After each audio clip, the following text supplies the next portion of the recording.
मेरा ही आप उदाहरण लीजिए। मेरे दादा के पास 200 एकड़ से ज़्यादा ज़मीन थी, यानी उनकी अपनी ज़मीन नहीं थी। जाति के कारण वो पेशवाई जो हुकूमत थी उसके तहत उनको पेशवाओं के लिए टैक्स इकट्ठा करने के लिए ये हक दिया गया था इस ज़मीन पर।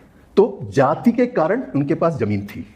उस ज़मीन में से कुछ, मेरे दादाजी कुछ ज़्यादा होशियार नहीं थे, तो नए कानून जब आए आज़ादी के बाद तो बहुत सारी ज़मीन उसमें से चली गई। तो लेकिन फिर भी जो कुछ भी बचा था उसमें से कुछ ज़मीन बेच के मेरे पिताजी को और मेरे एक चाचा को, एक को मेरे पिताजी को इंजीनियर बनाया, एक को डॉक्टर बनाया। तो इंजीनियर का बेटा मैं, तो मुझे लगता है कि मेरा जाति से क्या लेना देना। मैं तो मेरिट का पुतला हूँ, लेकिन मैं मेरिट कैसे पा सका, महंगे स्कूल और अच्छे कॉलेज में मैं कैसे जा पाया, क्योंकि मेरे पिताजी इंजीनियर थे। मेरे पिताजी इंजीनियर कैसे बने, क्योंकि मेरे दादा के पास ज़मीन थी। मेरे दादा के पास ज़मीन क्यों थी, क्योंकि उनकी जाति फलान थी। कुछ और जाति होती तो उनके पास कोई ज़मीन नहीं होती और मैं यहाँ नहीं बैठा होता।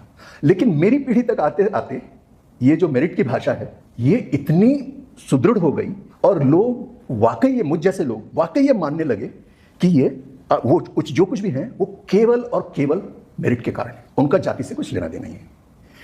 और दूसरी तरफ आप देखिए कि जिन लोगों को सबसे ज़्यादा नुकसान पहुंचा है जाति से, उनको हर बार जाति के परचम के नीचे उनको आंदोलन निकालना पड़ता है कि हमें कुछ दो, क्योंकि वो तो डॉक्टर इंजीनियर नहीं बन पाए, और वो नहीं बन पाए तो फिर उनको स्टेट की मदद चाहिए कि थ्रू द मार्केट उनको कुछ नहीं मिलेगा। और आज मेरे बेटे को अगर मुझे पढ़ाना होता कहीं कोई चंदा वंदा देकर के किसी कॉलेज में, मैं कहीं भी पढ़ा सकता था, क्योंकि मेरे पास उस समय पैसे थे।